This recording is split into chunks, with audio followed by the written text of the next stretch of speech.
presenting is a system that is going to control our important documents within the HOA. And we actually have the system procedure that has been written that will allow us now to cover all these documents in a very simple, organized fashion, and not only just documenting the original, but documenting revisions. And with that, we created what they call document control system procedure. The committee that did this was an ad hoc committee. It included Jim, myself, Gloria, and Roy, and Kenny Wong was the board liaison.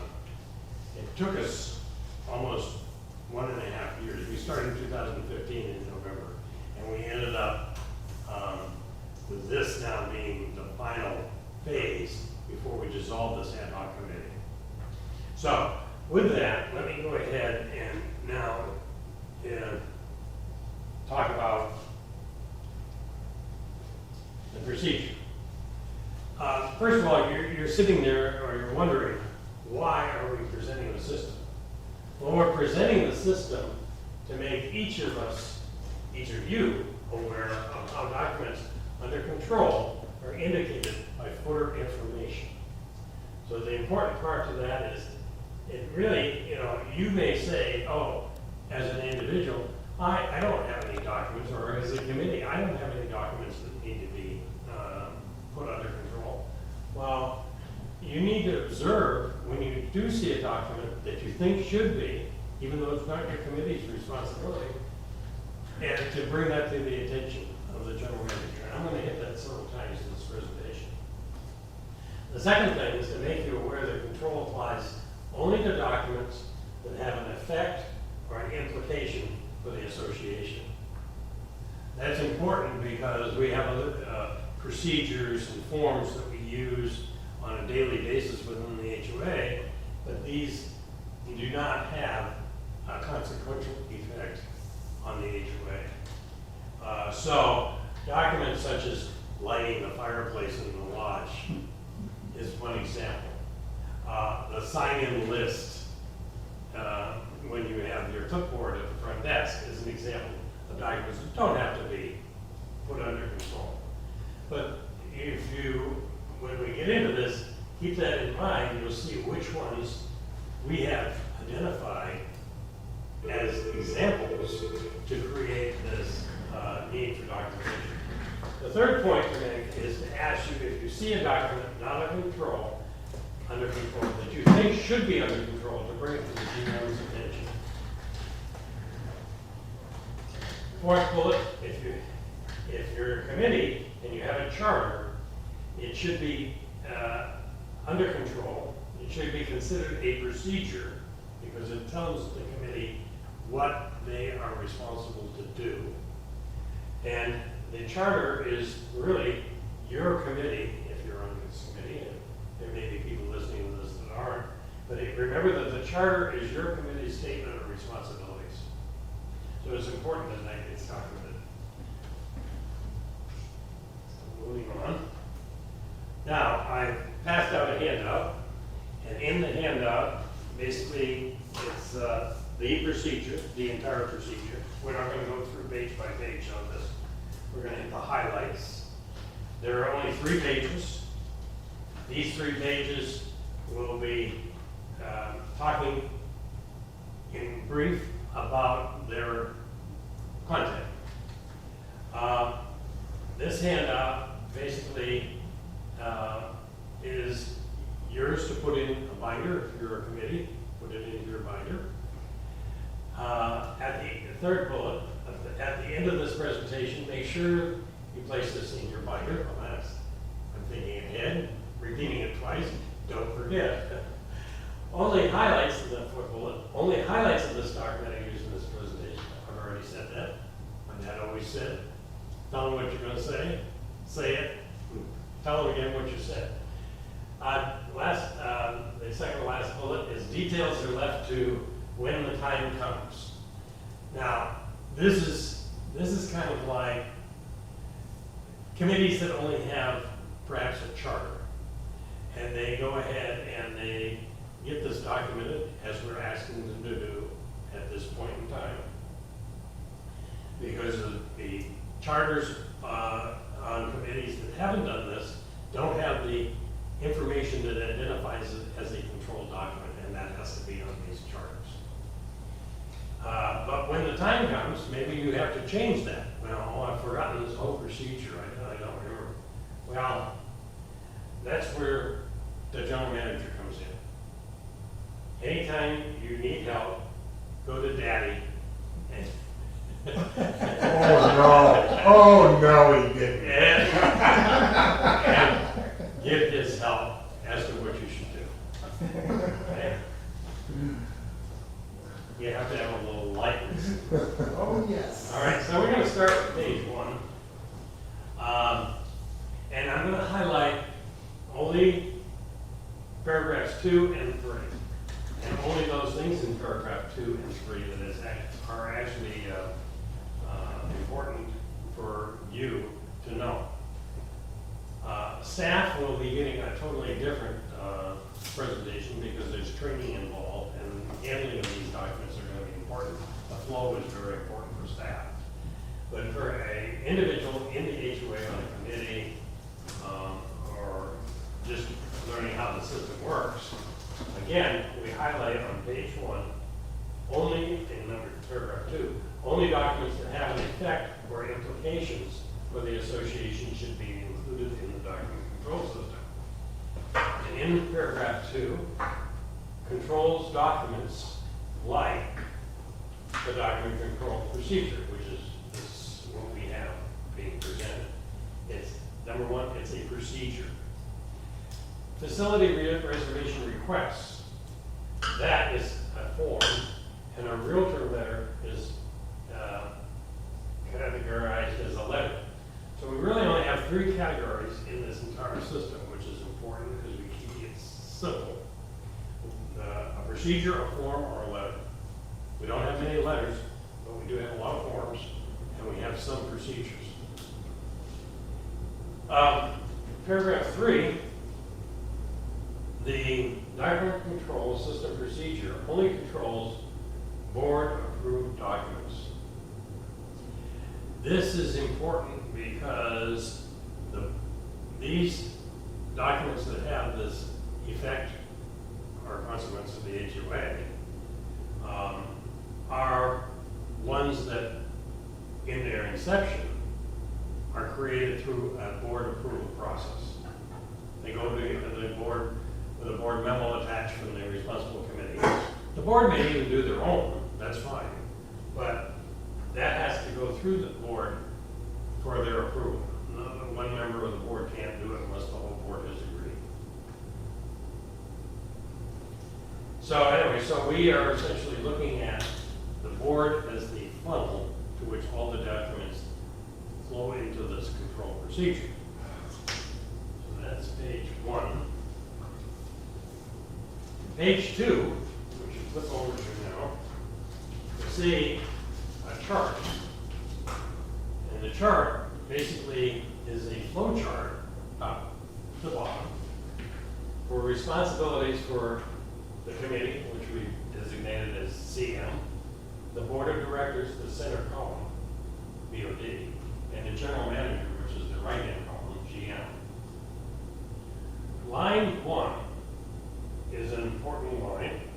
It's documents that flow in this procedure can be initiated by any one of these entities, the committee, the board of directors, or the general manager.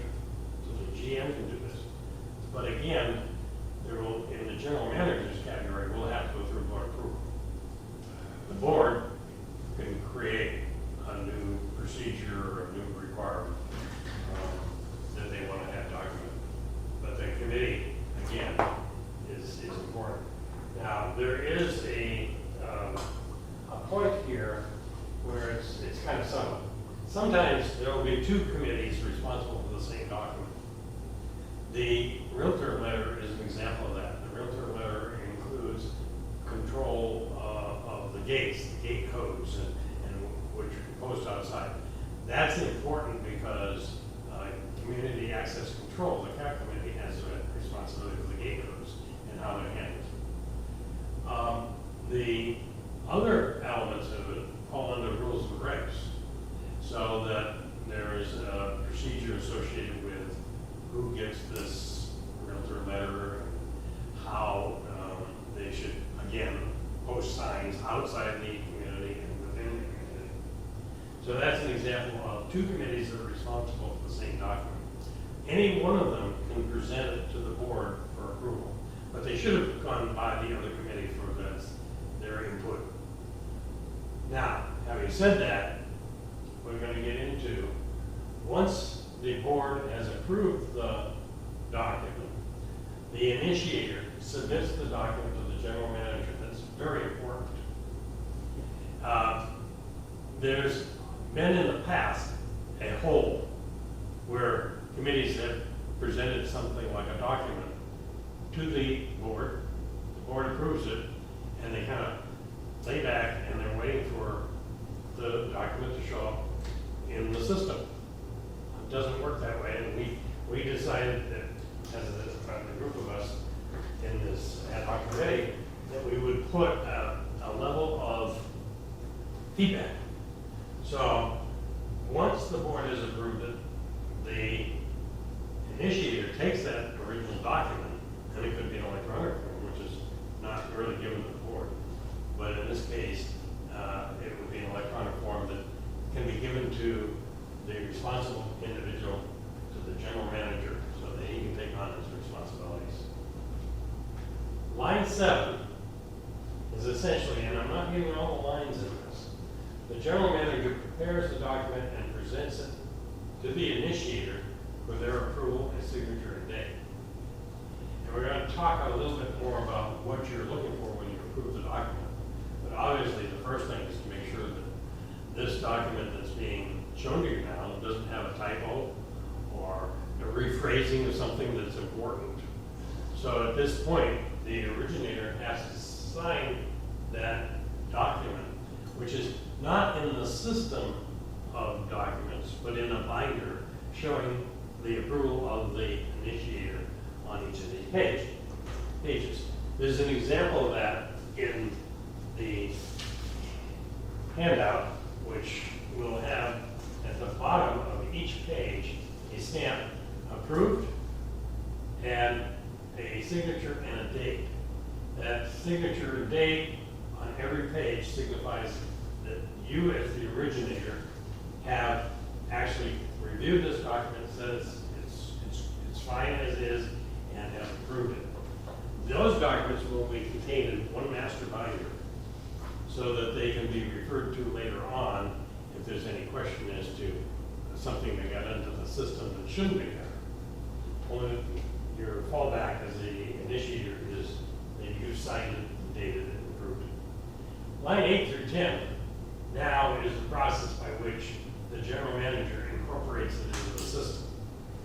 Now, of those, we're not going to go into detail on those, but in that process, way at the end, item line 10, that this general manager distributes the document to convenient locations for daily use and posts it to the web page as appropriate. So that this is the final act, if you will, of the general manager. So that's page 2. It's a flow chart, and it's meant to keep things understood as to what happens when. Does each page have to get these stamp approval? Yes. Yes.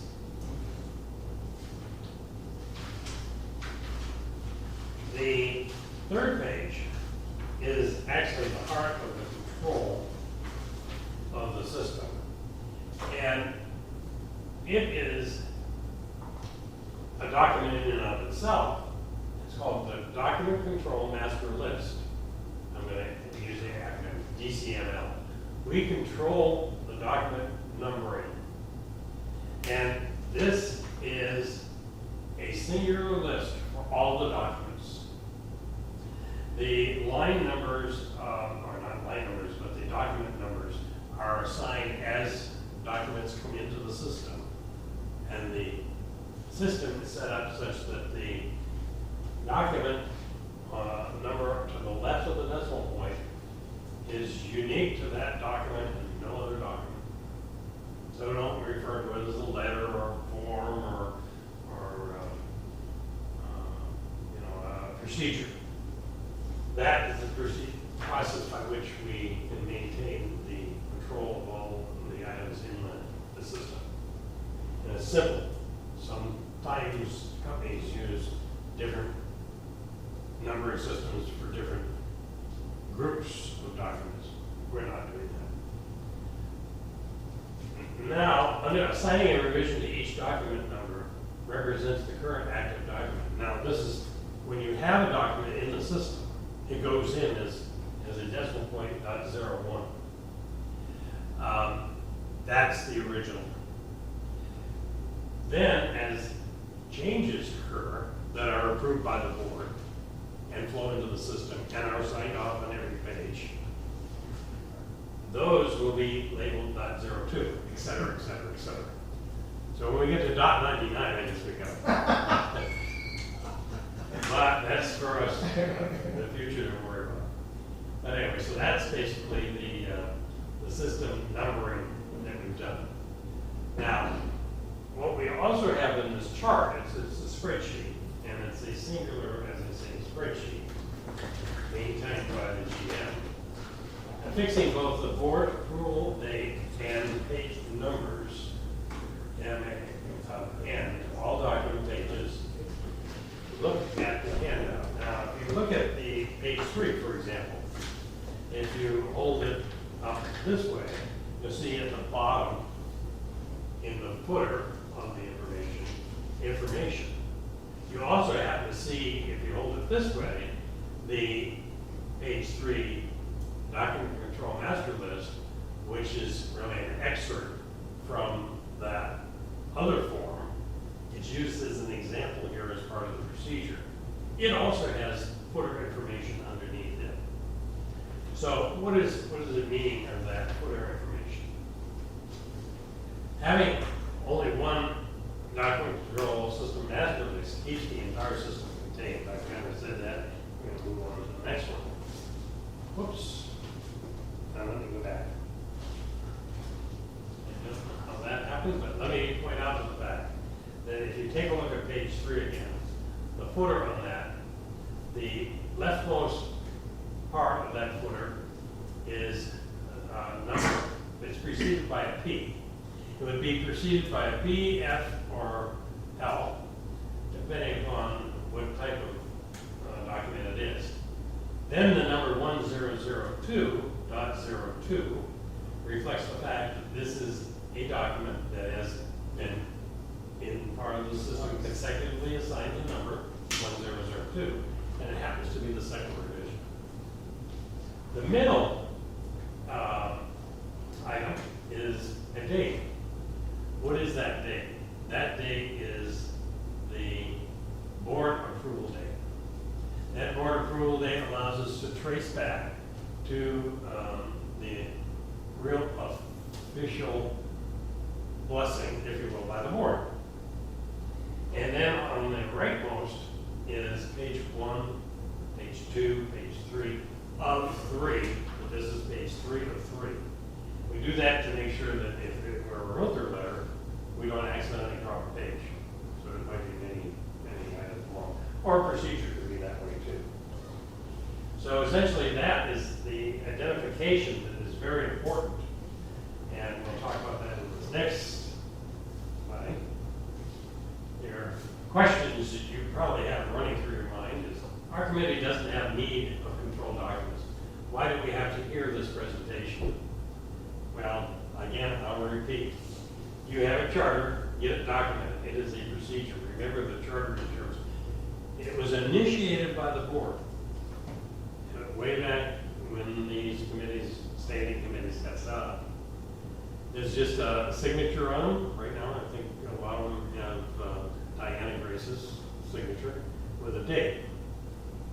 And that is fine because it now represents the board approval date. She was on the board.